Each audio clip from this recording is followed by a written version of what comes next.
Hello and welcome to another episode of Alternative Investor. Today we're going to be looking at the best numismatic coins for beginners. If you have any alternative investment questions or videos you'd like to see, please comment down below. So let's get started straight into it. I'm going to start with 5 coins from the US, then 5 from Europe, and 5 from Australia and New Zealand. So these coins are basically chosen because they're relatively low cost, so you can start building a portfolio of numismatic coins without spending a lot of money.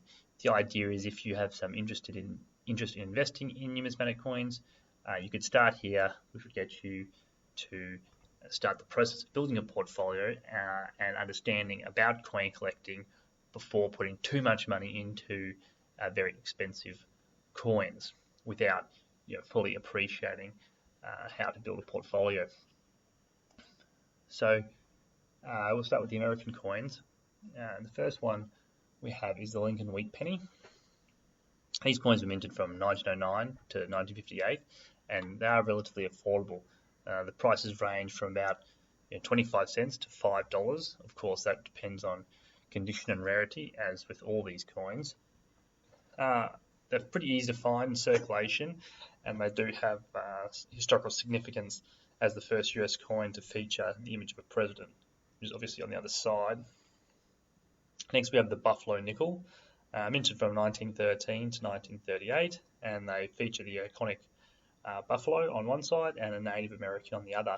The prices here can be between about $1 to $50, depending on the year and condition of the coin. Some of the early years and key dates can be more valuable, so that's another one to look out for.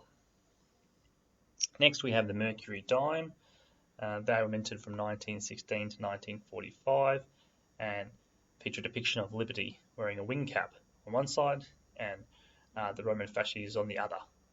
They have an average price from $2 to about $25, and again, key dates can be more valuable. As with all these coins, there's a whole bunch of, depending on the condition, the rarity, the age, historical significance, braiding, these can all, of course, affect the price. We can do some videos on those later, though. Next, we have the Kennedy half dollar, minted from 1964, featuring JFK on the one side. Their prices can go from about $2 to $10. So as you can see from these coins so far, basically, they're in a pretty affordable price range. You're not going to go bankrupt buying these. They might not have the growth you want, but they're a good starting spot to start to learn more about numismatics. Finally, we've got the state quarter. So this one is Washington, but there's obviously state quarters for all the states, and they were minted quite recently, 1999 to 2008, and feature designs representing each of those states. The prices can range from 25 cents to $5, and so that's a really affordable way. To be honest, most of these coins, because they're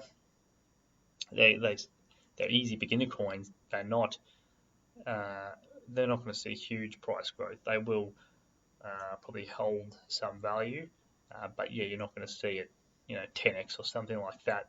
There's too much supply of the coins. Nevertheless, they're a good place to start, and further down the track you might be investing in some more expensive blue chip coins and more expensive coins that have the potential to have higher growth.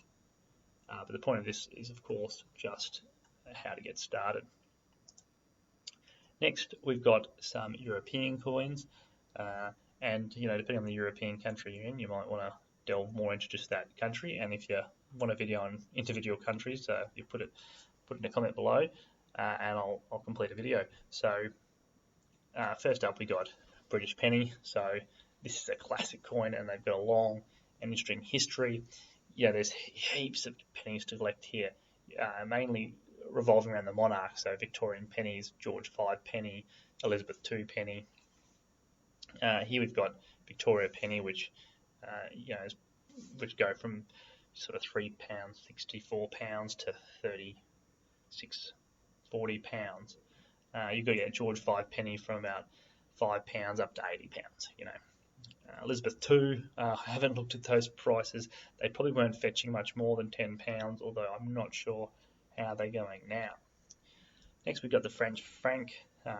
You would get like a Napoleon III franc, like the one you see there, which, from sort of €10 to €40. A Republic franc goes from about €4 to €20, so quite affordable. The German mark, which is just this one here. That's the East German mark. So the mark was the currency of Germany from 1948 to 2002 before they took the euro.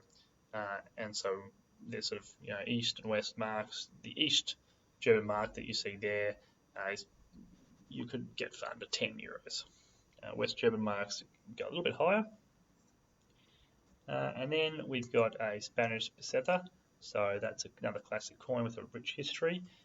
Some popular examples that we can collect are Alfonso VIII peseta and Francisco Franco as well. So Alfonso's going to be under €20 and a Franco under 10. So again, easy to get started. Next we've got the Italian lira.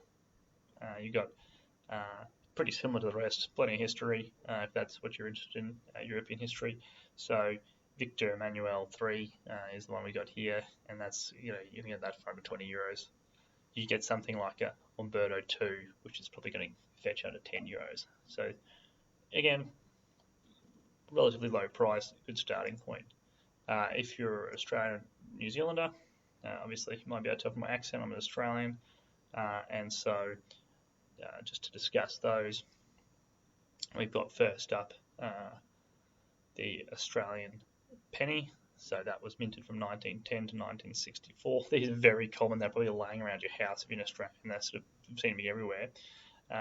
They're a good starter coin, of course, like all these ones, and they range from a few bucks, and they can actually go up to a few hundred depending on the condition. And New Zealand we've got next. That's a really nice coin. It was minted from 1940s, you see there, till 1964, and I think it's pretty common in New Zealand as well. And again, a few dollars to a few $100, depending on the situation there. Continuing along, we've got the Australian silver shilling. That's the 1910 to 1936 mint.